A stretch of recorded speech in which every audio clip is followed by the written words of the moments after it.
Hi friends, எல்லோருக்கும் வணக்கம். எல்லோரும் எப்படி இருக்கீங்க? நல்லா இருக்கீங்களா? இன்றைக்கி அந்த கதையோட அடுத்த பகுதி தான் பார்க்க போகிறோம். அதுக்கு முன்னாடி நீங்கள் செய்ய வேண்டிய விஷயம் என்ன அப்படின்னு கேட்டிங்கன்னா, நம்ம சேனலை சப்ஸ்கிரைப் பண்ணிக்கோங்க. மறக்காமல் பெல் பட்டனையும் கிளிக் பண்ணுங்கள். அப்போ தான் நான் போகிற வீடியோஸ் எல்லாமே உடனுக்குடனே உங்களுக்கு நோட்டிஃபிகேஷன்ஸ் வரும். ஸோ மறக்காமல் சேனலை சப்ஸ்கிரைப் பண்ணிவிட்டு வீடியோ பாருங்கள் ஃப்ரெண்ட்ஸ். வாங்க நம்ம கதைக்குள்ளே போகலாம். அதுக்கப்புறம் நான் ஒரு சில முயற்சிகள் யோசித்தேன்.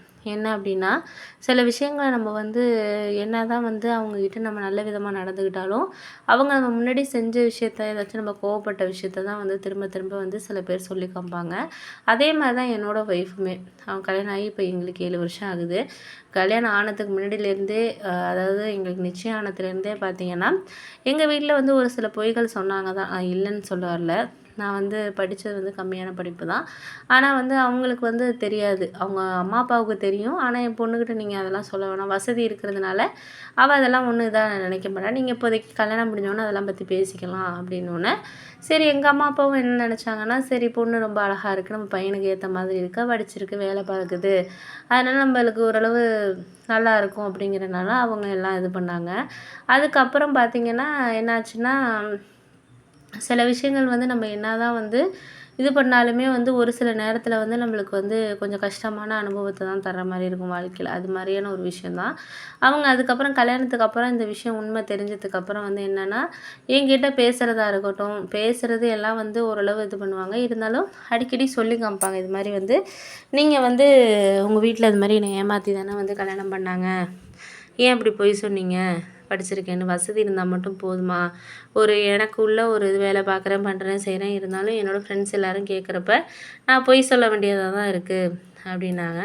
ஆனால் நான் அவங்களுக்கு எல்லா விஷயத்துலையுமே அவங்க தனித்துவமாக செயல்படணும். ஒரு படிச்சுட்டு எங்கள் வீட்டில் இப்போ வசதியே இருந்தாலும் அம்மா அப்பா சொன்னாங்க, வேலைக்கெலாம் அந்த பொண்ணை நீ அனுப்ப வேண்டாம்டா, அது உன் பேச்சை எதுவுமே கேட்காது, அப்புறம் அது இஷ்டத்துக்கும் நடத்துக்கணும். ஆனால் இருந்தாலும் நான் அவங்க சந்தோஷத்துக்காக குழந்த பிறக்கிற வரைக்கும், ஒரு வயசாகிற வரைக்கும் வேலைக்கு போகாமல் இருந்தாங்க. அப்புறம் அவங்க படிச்சிருக்காங்க அப்படிங்கிறதுனால நான் ஒரு குழந்தைக்கு ஒரு 1.5 வயசுக்கு அப்புறம் அம்மா பார்த்துக்கிட்டாங்க. அதுக்கப்புறம் நானும் வீட்டில் வயல் வேலைக்கெல்லாம் போயிட்டு வயலுக்கெல்லாம் போயிட்டு நான் வீட்டில் மத்தியானத்துக்கு மேலே குழந்தைய பார்த்துக்கிறது இப்படி தான் போயிட்டு இருந்துச்சு. அவங்க காலேஜில் ஒர்க் பண்ணாங்க, ஆஃபீஸ் ஒர்க் பண்ணாங்க. ஆனால் இருந்தாலுமே எனக்குள்ளே என்ன ஒரு இதுன்னா, அவங்கக்கிட்ட நம்ம ஏமாற்றிட்டோம் தான், அவங்கக்கிட்ட உண்மையை சொல்லியிருந்தோன்னா இப்போ இவளுக்கு ஒரு இது இருக்காது அப்படிங்கிற மாதிரி இருக்கும்.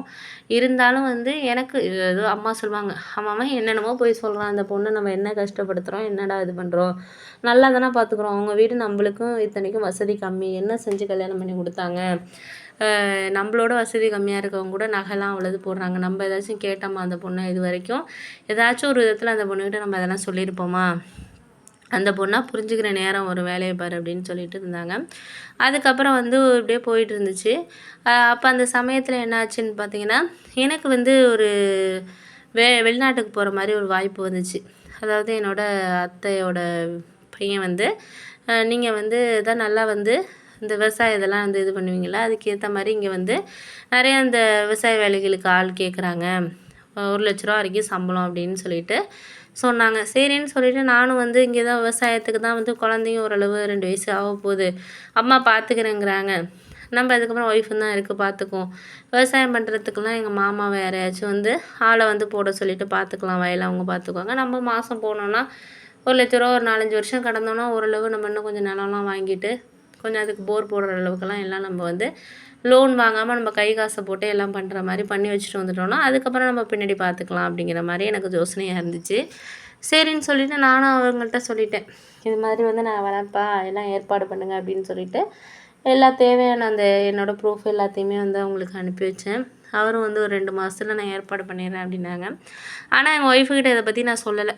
ஏன் அப்படின்னா, அது அவ்வளோதான் இது பண்ணிக்காது. எந்தாச்சும் நம்மள்ட்ட பேசி ஒரு மனசு விட்டு இது பண்ணால் தானே நம்ம எதாக இருந்தாலும் சொல்கிறதுக்கு.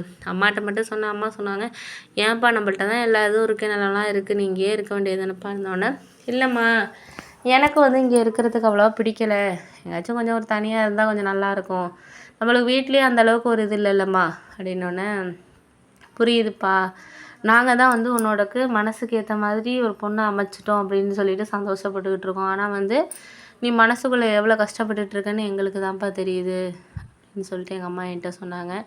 அதெல்லாம் ஒன்றும் இல்லைம்மா, எது அமையுதுன்னு நம்மளுக்கு இருக்கிறோம் அதானே, எனக்கு அவங்கள பிடிக்காமலாம் இல்லை, நல்ல குணம் இருக்குது, எல்லாமே இருக்குது. ஆனால் வந்து அவங்க இன்னுமே என்னை புரிஞ்சுக்கல அப்படிங்கிறது தான். இவ்வளோ வருஷம் ஆகியும் 7 வருஷம் ஆக போகுது கல்யாணம் ஆகி. இன்னுமே அவங்க என்னை புரிஞ்சுக்கல அப்படிங்கிறது தான் மனசளவில் எனக்கு ரொம்ப மனசு ஒரு கஷ்டமான விஷயமா இருக்குது. அப்படின்னோடனே சரி சரி பார்த்துக்கலாம்ப்பா, பார்ப்போம் இருப்பா அப்படின்னு சொல்லிட்டு எங்கள் அம்மா என்னை சமாதானப்படுத்த